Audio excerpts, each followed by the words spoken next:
want to talk in terms that these guys and gals listening understand, and you understand too, Sydney. What do we talk about in field service? We talk about the first contact resolution. I'm over here on a quant, parts consumption, first time fix rate. How is a quant gonna? Because I want to start to pique their interest and get their brains going on why a quant and why data and why this stuff is so important. Because I think in this industry we love to talk about data, but like you said, how good are we at after we get this data? What do we do with it? So talking first time fix rates and service, how does this impact the service? So what's very interesting and really love about a quant, how it measures first time fix, right? It's interesting, when I was very pushing hard in the food industry, the importance of first time fix rate, it's people's definition of how they measure it, right? And most of it is the execution at that first visit to be able to close that call.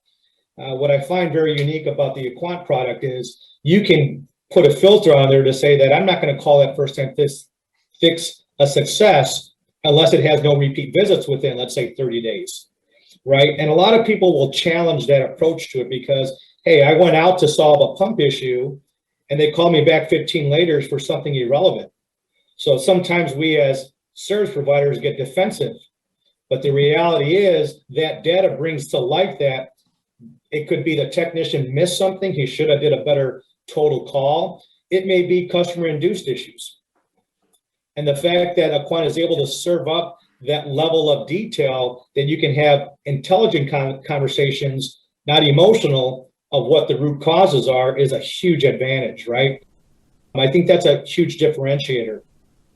I also look at what a quant brings to light is I've talked to service leaders in recent days, coincidentally, that want to know, am I paying the right guys the right amount of money? Am I paying them up to scale? And are they performing as well as I think they are? Right. And a lot of us may have gut intuition, like I keep saying, but what does the data say?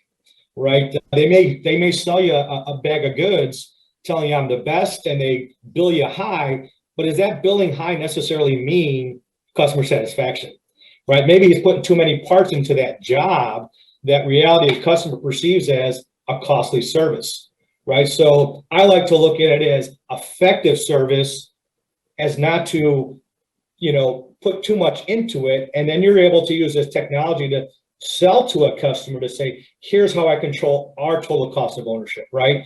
I'm looking at my service through a lens of quality of my technicians. I'm looking at it through a lens that allows me to show where I need to improve. Here's how I allocate my techs by technology. So you're able to not just incorporate to improve your internal operations, you're able to spin that lens around to the customer and say, here's why I'm your choice provider of services. I'm using technology to run my business as effectively and from a quality standpoint as well as cost perspective.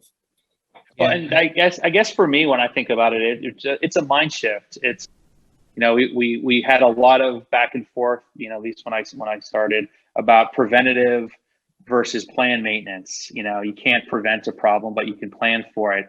And with technology, and we talked about evolve repairs, we are starting to get into predictive maintenance. So we talk about replacing a pump, and if first time fix means I'm not back in 30 days, and if I'm back in 20 days to replace another part, is that an issue with, part A goes, and the data now has been collected in a way that we know part B is closely tied to that issue, and so how do you begin to have those conversations with customers and saying, I'm going to save you this because we're using technology to be predictive in how we handle a repair. And it's about,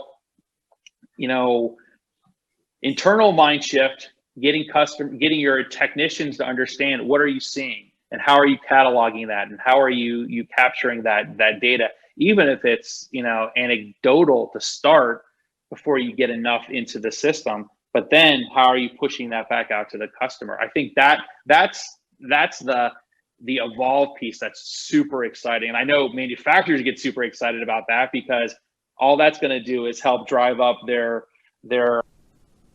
value as a brand. Same with service agents. They're really going to be perceived is the real, you know, not perceived, but valued for the expertise that they have. And so when we see on social media the back and forth about warranty rate and, you know, truck trip charges and all that sort of stuff, this is an opportunity to really hammer home the value of service agents. So when you think about technology and you think about implementing technology in your digital transformation, don't forget the mind shift, you know, and understand what it is and where and how the value is going to be brought to bear.